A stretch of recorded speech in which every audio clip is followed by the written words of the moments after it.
light of the colonialism and the post-colonialism that we examined, the sort of the broad definitions of it, and the colonialism and post-colonialism that we looked at a little more closely in South Africa.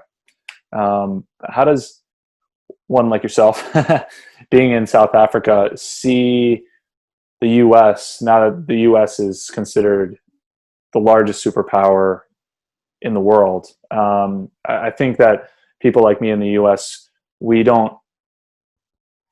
have our history, we have our tales, we have our myth, and our understandings of what the U.S. does, and we have territories instead of colonies and stuff like this, stuff like that. But how does the U.S. and the colonization, I guess, of the U.S., if there is colonization, how's that felt or understood for someone who's outside of the U.S. and in South Africa? I think it's a difficult question to answer in any sort of meaningful, detailed kind of way.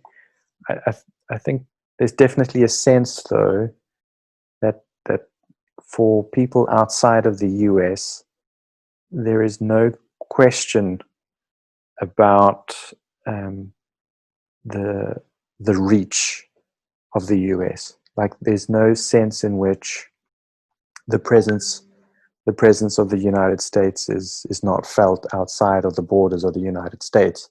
Like, I think globally, people are aware of that superpower status and are also aware of how the economy of your country also has a direct bearing on the economies of other countries.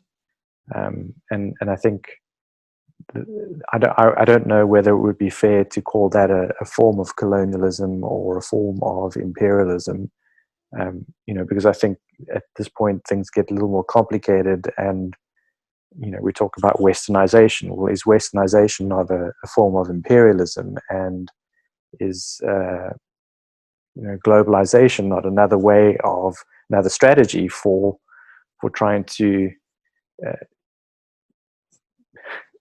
control how politics and economics play out? So I think probably the easiest way, or the most basic way of expressing it, would be to say that it's a felt sense of influence across the globe. All right, thanks again for joining us. I hope you found it enjoyable, and I hope you found it interesting. Next time we'll be dealing with Paul and the Bible, and more specifically we'll be dealing with the Roman Empire and what it looked like to be colonized by the Roman Empire, and even more specifically what it looked like to be a man or male under this Roman rule. So again, thank you so much. Please feel free to leave comments in the comment section below, and please join us next time. We look forward to seeing you.